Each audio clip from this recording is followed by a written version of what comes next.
I denne korte film skal du lære at kende forskel på de to ord får og for, som der er rigtig mange, der forveksler med hinanden. Ordet får kan enten være et navneord og altså et dyr, eller også kan det være nutidsformen af udsagnordet at få. Så hvis din sætning handler om at få eller give noget, og du er i tvivl mellem for og får, skal du altså bruge får. Ofte er der tryk på ordet. Bo får en burger af sin mor.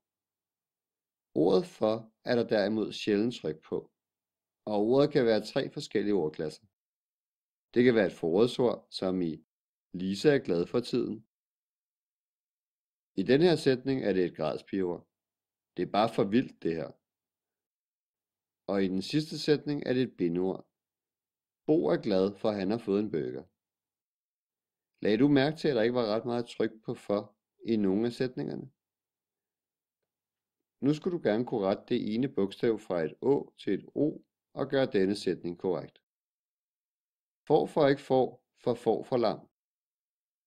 Det første får er navnordet et får. Det andet er nutidsformen af at få.